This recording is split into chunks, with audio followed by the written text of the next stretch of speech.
Hello everyone. I, Ms. Bhavna Danesh Munod, welcome you all in Agricultural Development Trust, Shardabai Pawar, Mahila Arts, Commerce and Science College, Sharda Nagar, Baramati. Good day everyone.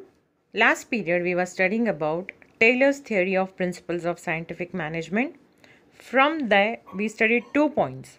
That is, first one, science not rule of thumb, and the second one was, children, harmony not discord.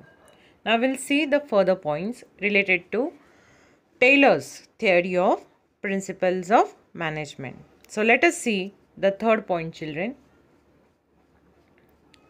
The third point is mental revolution.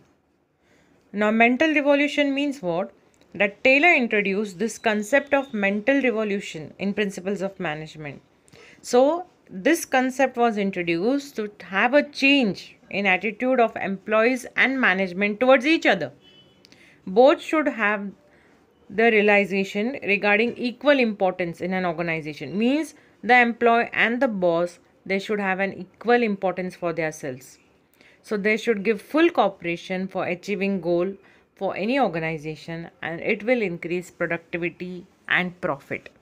Now in simple way I will tell you mental revolution means what. As I give you example related that if two friends are working in an organization, see, two friends are working in an organization, in that one friend is, both the friends are doing same work, and only one friend is appreciated by his boss for the work, the other one is not appreciated. In case that both are doing the same work but only one person is appreciated, so what will happen? The other person will have a effect, say, or his thinking mentally will change regarding his boss. He will be in aggressive nature. So mental revolution means what? Affects the persons. It changes the attitude of employees and management towards each other. So your Taylor is trying to tell us that both should have equal importance. Who both? The employee and the staff member. Both should have value for each other. They should work for the organization. Their goal should be one, that they will work for the organization and the aim will be for profit making only. So if employee, the managers work for the organization, one goal, children, then mentally if the people are happy, there will be more production and more profit in a company. Now the next point related to Taylor's principles of management is cooperation not individualism. Now here also same thing I will tell you in a simple way. That means two friends are working. So in that what will happen? Cooperation not individualism means what? That the person should not only think about himself. Individual selfish nature will not come in an organization. It should be a group work, teamwork. I will do, only I will do, no I. Children. So group work should be there. So as I was telling you, that selfish nature should not be there. Behavior should not be only I while doing work in any organization. It should be with cooperation, working together. Why we want to work together? Because we have one only goal. So employees should not be thinking only of their selves. They should think also of organization. Your individualism should not be there. So they have told that cooperation should be there, trust should be there, team spirit should be there. Internal competition should not be there among the workers. As I first gave you regarding example, what two friends are working. Now keep in mind, one friend is affected because the boss has not appreciated him. So he's mentally affected. He wants to take revenge. So what happens over here? When mentally the person is affected, he becomes more aggressive and he thinks different thoughts. Suppose he can take revenge also on boss. He can take revenge on the company. He can do any side effect or any ill effect, say illegal effect for the company. This may happen. So they have told that cooperation is more important, not individualism in any organization. So here the principle of management tells us that mutual cooperation should be there between the employees and management. And due to that cooperation, trust, team spirit will be created. Internal competition will be not there. The workers will work in a healthy environment. And the employee should be treated as an integral part of the organization in all respects. So at the same time, employees should resist themselves from going on strikes and making unnecessary demands from the management.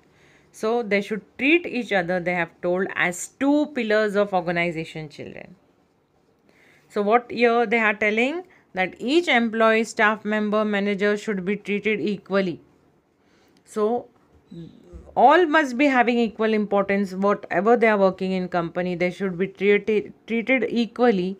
And the thing is, they should be recognized, or they should have in mind that they are the pillars of the organization. So cooperation should be there, not individualism, according to the Taylor. Because we are studying scientifically. As we know, Frederick Taylor is known as what?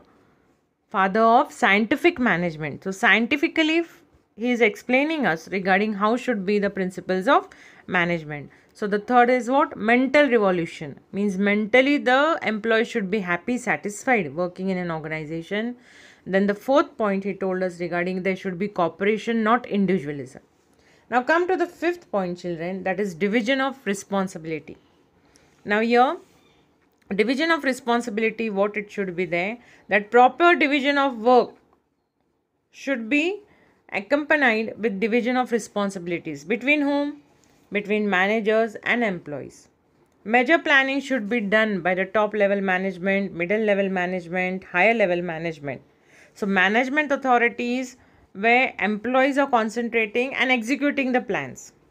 So planning, if done properly, then the plans can be executed properly. So the reporting is done as per the instructions given by its superior. Managers should always help, encourage, guide the employees, which helps in performance of managers as well as employees. So your division of responsibility means what? Work should be divided equally among everyone. Then the thing is there, employees, whatever work has been given by the superiors should follow that, and then work according to that, execute their plans. Whatever plan the manager, the boss has discussed with the employees, that is from higher level to the lower level, the lower level management should listen that and execute the plan. Follow the boss decision. So this makes the work smoothly in any organization. And when a healthy environment is there, staff is happy, see, the employees also do work properly then. It improves the performance of the employees. So the thing that is division of responsibility means what? Equally the work if divided among the workers, then the manager or employee will also improve his performance. As I given you in example third point, that two friends are working.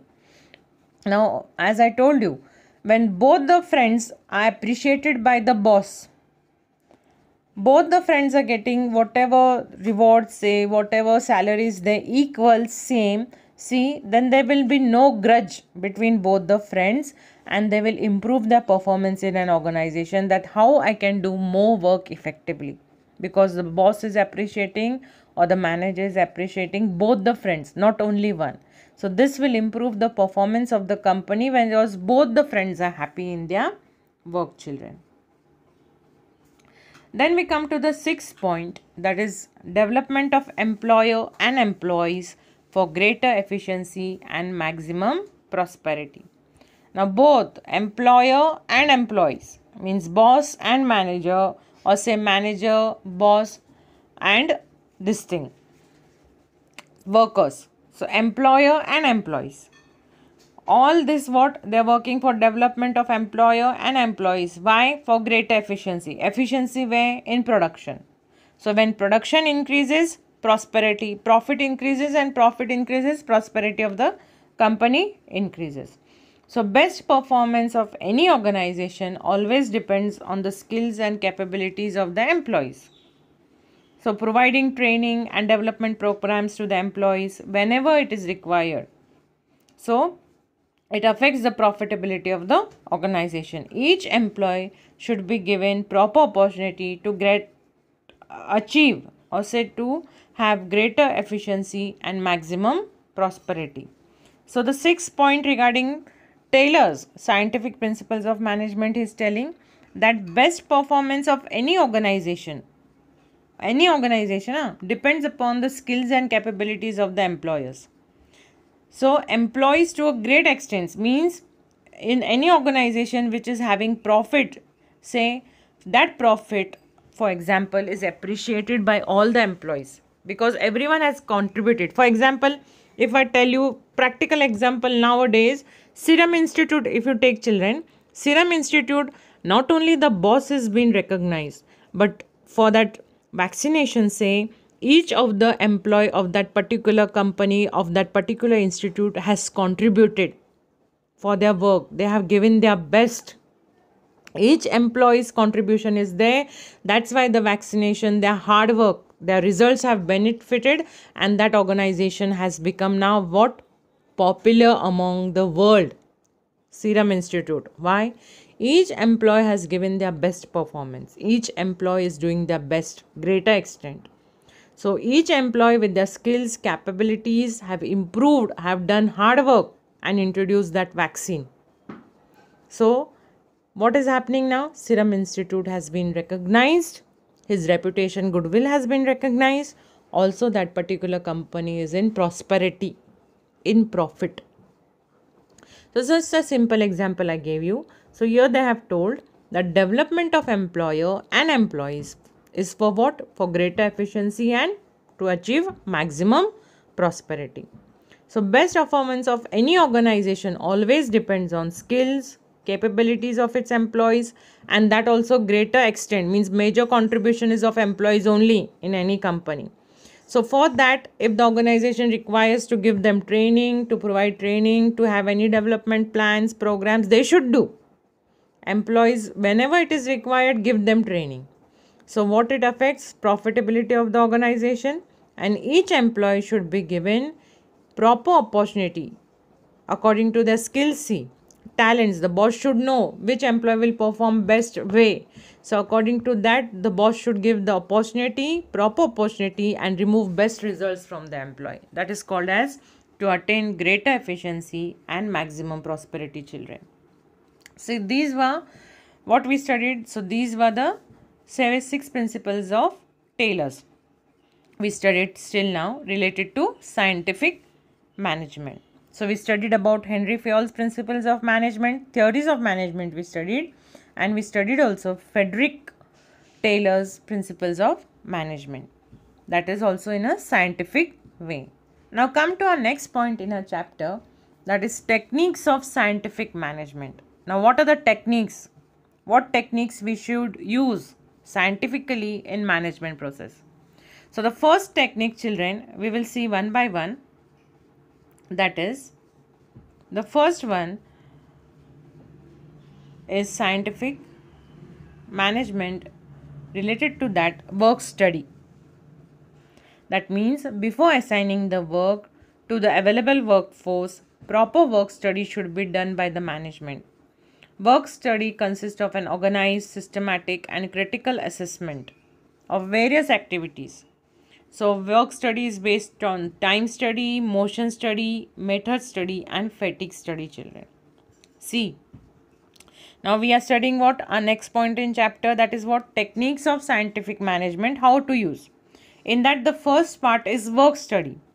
Now what work to give to the employees? What task should be given? It should be properly studied by the management, that is manager. That which employee I should give which work and who will remove the best results. For that study is required. That study will be done by whom? Manager. So that study or that work study is dependent on the following factors. So which are the factors? We'll see one by one. That is time study is there, motion study is there, method study is there, and fatigue study is there. Now we'll see one by one. That is first one, time study. Now what is time study? Now see, the technique of observing and recording the time taken by an employee to complete a given task. So with the help of time study, the precise time required for each element of work is determined, and it is the technique used for fixing the standard time required to do a particular task under given conditions. So it is very useful to measure the efficiency of an employee and to control the cost of work. Now see, children, simple example I'll tell you. In a simple way I'll explain you. Now work study we have to do. Why we have to do work study? We should know the capacity of the workers, how much work he will do. So for that, following first point is considered, that is time study. Now in that time study means, suppose I am working in an organization and I am the boss. I have 2 employees under me. For the 2 employees, what I will do, I'll give them one task. 2 employees, same task will be given, and they will given be separate rooms, and I will have a camera. I'll observe them. Now suppose say 2 employees are there, for example, I've told both the employees to do the production of 10 pencils within a day. Suppose, and I have both the workers have completed the task. Then the next thing, when I see the completion, I will see whether how much time both the persons have took to complete the product. So according to the time, I will see how much time or standard time I will set for the production process and the working process of the employee, that how much hours I will give, and according to that salary also will be given to the employees. So time study means how much time the particular employee took for the production process, that the manager has to observe, children, in a simple way. So why this time study is important? It will make the manager understand how much worker took the time, and according to that, time will be maintained for the organization. How much hours the worker should work in a factory, whether 3 hours, 4 hours or 5 hours, and according to that standard time will be set up, as well as it will control, it will have discipline, and it will control the cost of work also. That particular 4 employees are there, they can do this much production. Okay, this day I will call only 4 employees. Next day other employees I will call. So according to that, the boss will have discipline, as well as he can control the cost of work in a company. So the first thing is what? Time study, children. Now the next one is what? Method study. Now in this method study, see, there are various methods to complete the task. Each one will use their methods, own methods. So for best quality and cost effectiveness, one has to do a job means, now see, this method study means what? Now suppose I gave you example that 2 employees, the boss gave the same task, that do 10 pencils, produce 10 pencils in a day. That time the first you observe time. Then the thing, how much time the person took, and if one person has taken 2 hours, another person has taken 4 hours to complete the task. So the boss will see the method, how this person finished in such a less time, the production of 10 pencils. He will see which method he used, what method he used, and within such a small time, say within 2 hours, how he finished 10 pencils, and how the other person took 4 hours, which method they used, both of them. And from that both the methods, which method was best, using less time, doing maximum production, that the manager will observe, and then he will select that method, which techniques is used. So here method study tells us about various methods of completing the task. So for best quality, say cost effectiveness, identifying the best method for a particular job is very important but challenging task for a manager. So it helps in reducing the wastage of time, raw material, and it also improves the utility of all resources as per predefined objectives. So it is helpful in determining the methods for handling raw materials, transportation, inspection, storage, etc. So method study, they have told, it is very important. Why? Because as I gave you example, 2 persons doing same production, and which method took the production in less time. So that particular thing, the boss will observe what raw materials is used, does he have done any wastage of raw material, is the quality of the product good, and if method is easy and helpful, time consuming, using less resources, and doing method, say doing maximum production, then that boss will select that particular person's method and use in management. This is called as method study, and this will be very helpful regarding how to handle raw materials, transportation process, inspection, say, or storage. So this method study is also an important part in principles of management, children.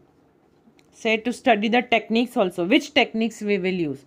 Say we can use olden method, or we can use traditional method, or you can use modern method of techniques for production process. So this will be observed, where in work study we are studying.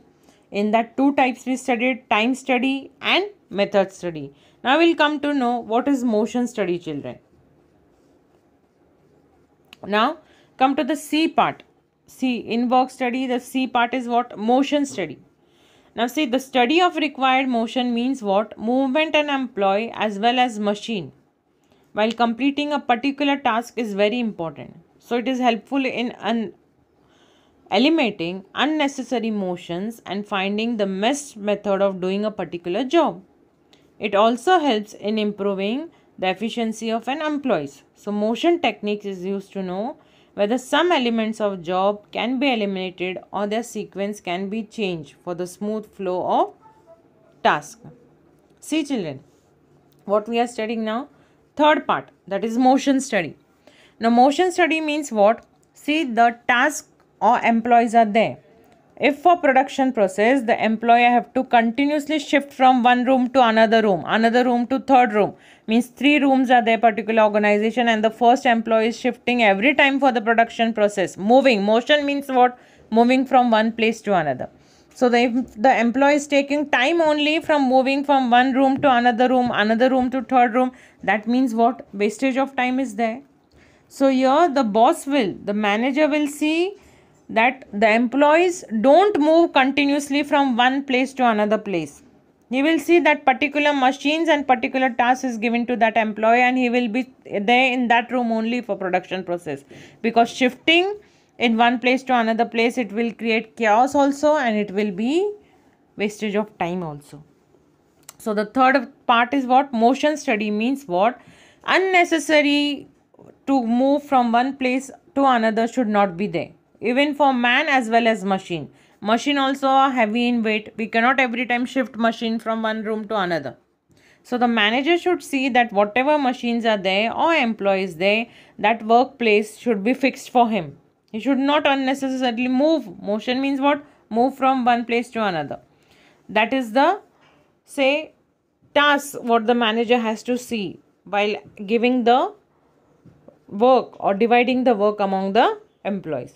So motion technique is used to know whether some elements of job can be eliminated. Means unnecessary movement of persons or machines should not be there. It should be cancelled by the manager. That's why motion study should do. So if we stop unnecessary movements, time will change, employee will be happy, and the health also will be maintained, because the energy will be wasted from one place to another room to the third room. That means the employee is only running here and there to complete the task or to complete the work. That is C part, motion study. So to avoid this, boss can cancel unnecessary workforce, unnecessary extra work. So for that, motion study should be done, where the particular task will be given one place only. He will handle the machine properly, and the machine should also not be shifted from one place to another place. That is called as motion study. Now come to the fourth part children, that is fatigue study. Fatigue means what? Now see, suppose for example, I am working in a company, continuously 24/7 I am working. What will happen? If I am not getting proper sleep, I am not eating food on time, my health will be damaged. I will not have proper health. So here also the thing fatigue study means what? The manager, the organization should see whether the employee is not burdened with work, whether they don't have put extra hours for working, so that the employee is tired. Because if an employee is tired, if he is not having proper health, then it will affect the production of the organization. They will be weak in production processes. The employee will be weak. He will have physical and mental stress. He will be in fatigue. Means his health cycle will get disturbed children. So fatigue study is also important. So fatigue study tells us that generally long working hours without sufficient breaks, target pressure, heavy working tools and poor working conditions result into physical and mental stress of an employee. Fatigue study. So we should see that the managers should study this scientifically, because if an employee is stressed, then it has an adverse effect on the health and efficiency of the employees. The study of fatigues help us to reduce the level of fatigue, and it is very important to maintain the operational efficiency of the organization children. So what we are studying now? Till now we studied about Frederick Taylor's, say, scientific principles of management. Then now we are studying these points, techniques, what techniques we should use in scientific management. So in that we are studying work study. Now in that work study we studied about motion study, fatigue study, children. Then we also studied about time study and method study. So these 4 points we covered in this period. Next period we'll study other points, children. So meet you in next period. Thank you.